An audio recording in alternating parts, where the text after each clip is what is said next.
ये सब भाव उपलब्धि कहा। केवल ज्ञान नहीं हो जाता है, केवल ज्ञान हो गया तो बिना चारित्र के हो गया क्या? सर्व पदार्थों का ज्ञान हो गया, औसत ज्ञान हो गया, सम्यक दर्शन के योग्य सामान्य। फिर क्या हुआ? औलध्य पयत्थे पुण्य। जैसे ही पदार्थों को उपलब्ध हुआ, पदार्थों का ज्ञान किया, पदार्थों का ज्ञान होते ही श्रेय और आश्रय का ज्ञान भी हो जाता है। श्रेय मतलब सेवन करने योग्य, अश्रेय मतलब सेवन करने योग्य नहीं। श्रेय मतलब कल्याणकारी, आश्रय मतलब दुखकारी। जब तक अज्ञान का अंधेरा है तब तक रस्सी को भी लोग सांप समझ लेते हैं। जीवन में उतने संकट हैं नहीं जितने हमने मान रखे हैं। बहुत सारे दुख और संकट तो हमारी मान्यता के हैं, हमारे विकल्पों के हैं। आप यहां बैठे हैं और मान लीजिए आप पानी बरस रहा है, अभी आपके विकल्प चालू हो गए। क्या? घर पर पापड़ बना करके रख के आए हैं।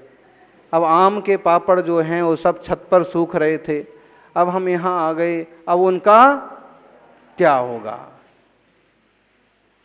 ठीक, अगर इस मंडप में आने के पहले पानी बरसता तो मैं फोन पर भी बोल देती, ऐसा भी कर देती। अब यहीं फोन निकालूं तो पता नहीं अभी कौन क्या बोलेगा।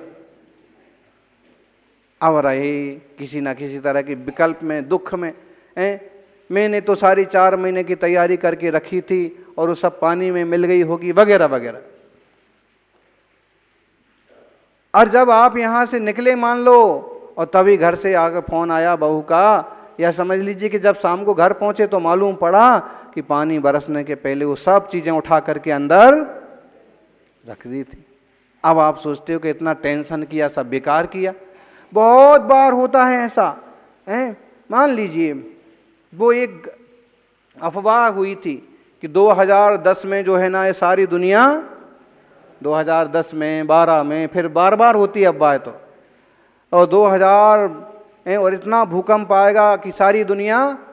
बोलो फिर दीपक भाई, सारी बसें रोक करके रखी थी नरेश भाई, क्या 12 तारीख को और अमुक तारीख को ये पूरी दुनिया उलटने वाली है, तो भाई कोई भी बस मत लेके जाओ मंदसौर।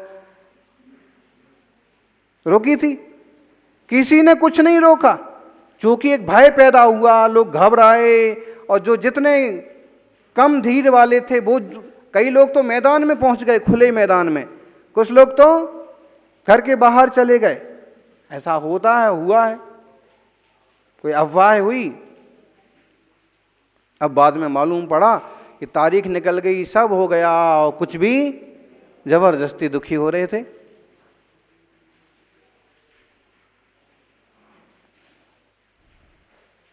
और अभी के दुख देख लो आप, घर में किसी को खांसी चल गई ना, उसने खांस भी दिया, हाँ, तो गले चिपटने वाली पत्नी भी जो है वो कहती कि थोड़ा दूर रहो जी, और कोरोना का टेस्ट करा के आओ पहले। हो रहा है कि नहीं हो रहा है?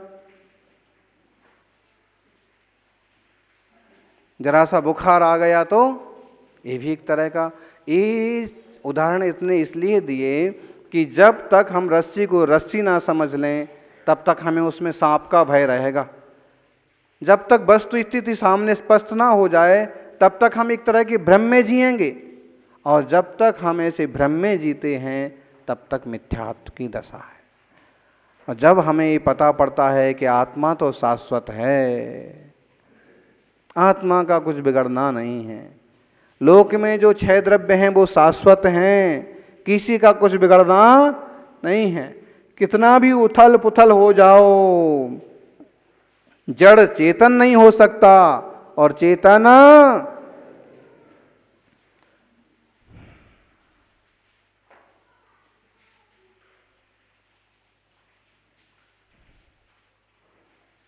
बोलो, चेतन जड़ हो सकता है? हैं? नहीं हो सकता। क्यों नहीं हो सकता? जड़ का स्वभाव जड़मय है और चेतन का स्वभाव चेतनमय है। बस चेतन की दिक्कत ये होती है कि चेतन तो कहता फिरता है कि जड़ मेरा, लेकिन जड़ कोई भी नहीं कहता है कि हाँ। आप अभी इनसे पूछना, नरेश भाई से, दिलीप भाई से, ये बताएंगे इतनी बसें मेरी, इतनी बसें मेरी, कितनी गाड़ियां, और ये गाड़ी मेरी अपनी प्राइवेट गाड़ी। लेकिन कभी वो गाड़ी कहेगी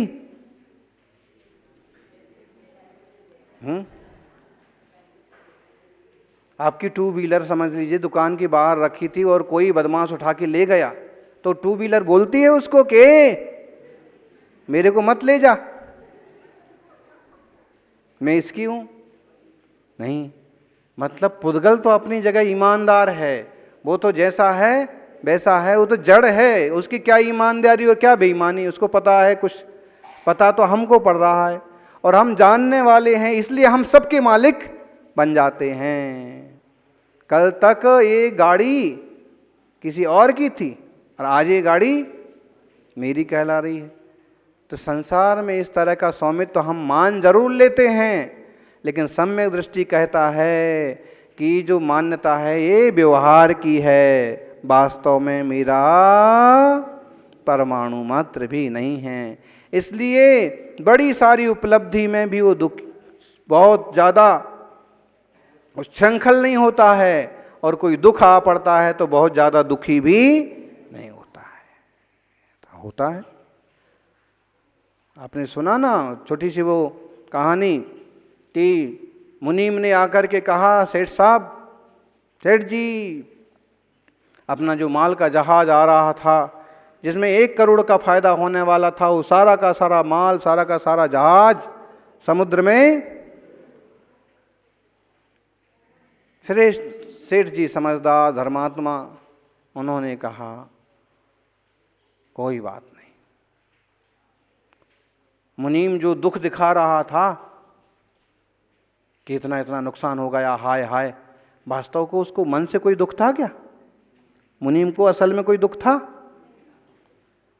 आपका मुनीम जो है, कोई गाड़ी पंचर हो गई तो आपके ड्राइवर को दुख होता है? होता नहीं है, लेकिन दिखाता जरूर है कि साहब ये गाड़ी 10 बार पंचर हो गई, बहुत नुकसान हो गया, और मुझे बहुत कैसा लगता है। उसको कुछ लगता है?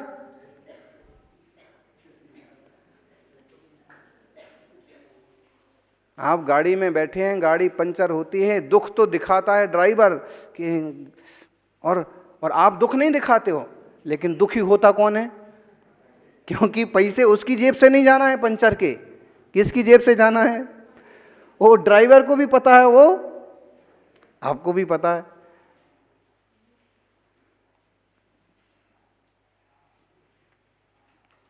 मतलब क्या है? मतलब यह है कि उसका उसमें स्वामित्व नहीं है, इसलिए वो ज़्यादा परेशान नहीं है। परेशानी दिखाता हुआ भी परेशान नहीं है, और हमारा उसमें अपनापन स्वामित्व है, इसलिए हम परेशानी नहीं दिखाने की कोशिश करते हैं। अगर हम 100 रुपये के पंचर के पीछे परेशानी दिखाएं तो लोग क्या कहेंगे? इसलिए हम कहते कोई बात नहीं, कोई बात नहीं, लो ये 500 रुपये। जबकि हम दुखी हैं क्योंकि हमारा स्वामित्व है और हमें लग रहा है कि कुछ तो नुकसान हो रहा। वो सेठ जी भी समझदार थे, उन्होंने कहा कोई बात नहीं, और मुनीम ने अपना दिखावा किया कि भाई नुकसान हो गया। थोड़ी देर में सचमुच में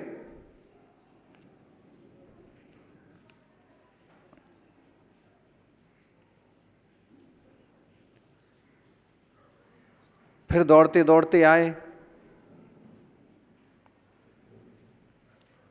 और थोड़ी देर में फिर कहा कि सेठ जी इतने का फायदा हो गया, 2 करोड़ का फायदा हो गया, जहाज भी बच गया और भाव बढ़ गए। बोलो कितनी खुशी होगी।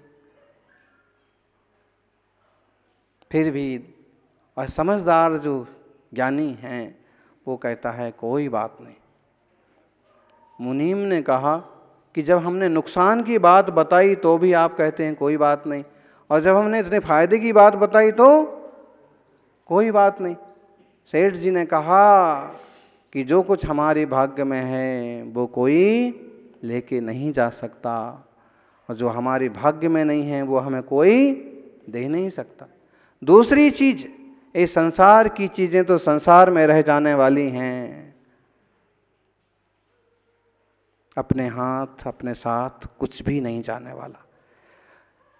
हम संसार में जितना जितना अपना अपना समझने लगते हैं और जितना जितना चीज़ों को पकड़ने लगते हैं, उतना उतना हमारा भय बढ़ता जाता है। और हम जितना स्वयं को समझते हैं और जितना अटैचमेंट से दूर रहते हैं, उतना ज़्यादा हम निर्भय रहते हैं। जैसे महावीर स्वामी के बारे में आता है कि जंगल में साधना करते थे। अब एक राजा का बेटा दिगंबर मुद्रा में जंगल में साधना करे तो उसको कितना भय होना चाहिए, लेकिन उन्हें कोई भय नहीं था। डाकू क्या, शेर क्या, जंगली लोग क्या, सभी उनसे प्रेम करते थे और वो सहज सबके बीच में धर्म का ज्ञान बांटते थे। क्यों? क्योंकि उनने कुछ संग्रह नहीं किया था, इसलिए उन्हें कोई भय नहीं था। उनका किसी से जुड़ाव नहीं था, इसलिए किसी तरह से कोई टेंशन भी नहीं था। कोई जुड़ाव का मतलब ये नहीं करना है कि अपने को सबको एकदम छिन्न भिन्न होना है। जुड़ाव का मतलब है आसक्ति, आसक्ति नहीं करना। और आसक्ति शब्द बड़ा विचित्र है। आसक्ति मतलब आ तो सकती लेकिन जा नहीं सकती है। इस शब्द चूंकि अपन इसको थोड़ा सा, किसी चीज की कोई आसक्ति होती, कोई गंदी आदत लग जाती है, वो लग तो जाती है लेकिन निकालने में पसीना आ जाता है। कोतवाल साहब अपने बीच में बैठे हैं। अब उन्हें मालूम होगा जितनी सारी घटनाएं घटती हैं, जितने सारे केसेस आते हैं, वो सब इसी तरह के। किसी लोभ के कारण से किसी ने को मारा, किसी को किसी आसक्ति के कारण से किसी ने किसी को छेड़ा, किसी लालच के कारण से किसी ने किसी की चोरी की। इसी तरह के दुर्भावों में संसारी जन उलझे रहते हैं। कोई भाग्यवान जीव होता है जिसकी सहस्रार चक्र जागृत होता है, जिसका अंतः विवेक जागृत होता है, और वो परम प्रीति, परम वात्सल्य, परम निर्लोभता, परम क्षमा, परम दया के रास्ते चलता है। उसे फिर किसी चीज का लोभ नहीं आता, कोई आसक्ति नहीं आती। ऐसे भाग्यवान जीवों में आप लोग भी हैं। और जो लोग ये बातें सुने और अपना विकास करें, होता है विकास। इस कोरोना के संकट काल में जो लोग निकाल रहे हैं, अपना धन दे रहे हैं, उसमें कुछ लोग तो होंगे कि जो सामाजिक सम्मान पाने के लिए कर रहे होंगे, राजनीति के लिए कर रहे होंगे, लेकिन कुछ लोग ऐसे भी होंगे जो दिल से कर रहे होंगे कि नहीं, जरूरत है, अभी दो, अपने पास से निकालो, गरीबों की मदद करो, पशु पंछियों को मदद करो। दिल से करने वाले लोग हैं ऐसे। तो सम्यक दर्शन से सम्यक ज्ञान होता है, सम्यक ज्ञान से सम्यक चारित्र होता है, और जब सम्यक चारित्र होता है तो सेया सेय विधन्नु उद्दुशील शील बंतो भी शील फले न भूदयम तत्तो पुण लहई निब्बाणम। सम्यक दर्शन सम्यक ज्ञान हुआ तो सम्यक चारित्र होता है, परम शील, परम ब्रह्मचर्य, दिखावटी और नकली नहीं। जब अनुभूति हो गई कि जैसा मेरा आत्मा वैसा इनका आत्मा, जैसा मेरा आत्मा वैसा इनका आत्मा, जैसा मेरा आत्मा पशु पंछियों में भी वैसा ही आत्मा है, लेकिन वो किसी कर्म के उदय से दुख भोग रहा है।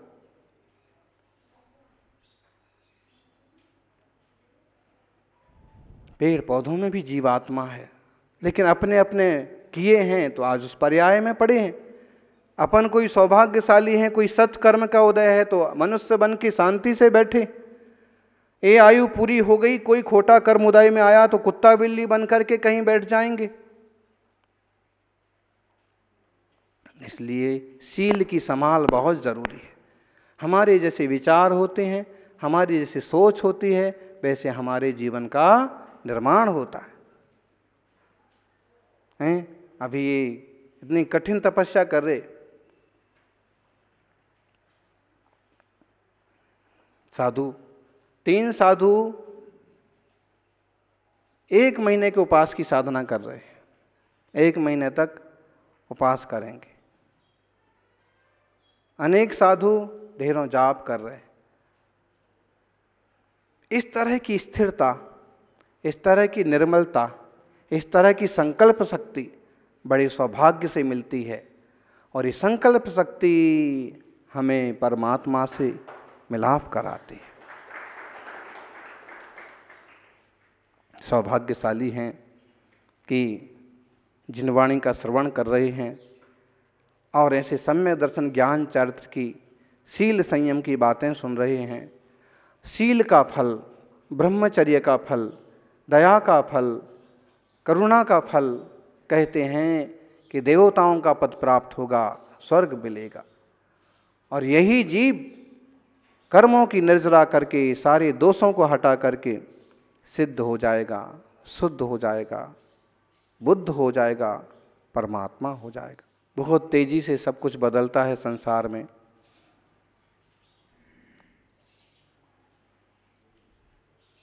क्षण भर में कौन मंत्री बन जाए, क्षण भर में कौन सामान्य जनता रह जाए, क्षण भर में कौन साहूकार साबित हो जाए, क्षण भर में कौन बदमाश साबित हो जाए, क्षण भर में किस कारण से बेइज्जती हो जाए और क्षण भर में किस कारण से जय जयकार हो जाए। संसार चक्र इसी ढंग से चलता होता है। और इसमें जो ज्ञानी, जो विवेकवान, जो समझदार जन होते हैं, वो अपने आप को स्थित प्रज्ञ की तरह विवेकवान, बुद्धिमान के रूप में स्थापित करते हैं। अपनी शांति, अपनी सहजता, अपनी निर्मलता के बल पर वे अपना भी निर्माण और विकास करते हैं और दूसरों के भी सहयोगी बनते हैं। अपन सभी अपनी आत्मा का हित साधते हुए, अपनी शांति बढ़ाते हुए औरों के भी काम आएं, औरों के उपकार में लगें, ऐसी मंगल भावना 24 तीर्थंकर भगवंतों की जय हो।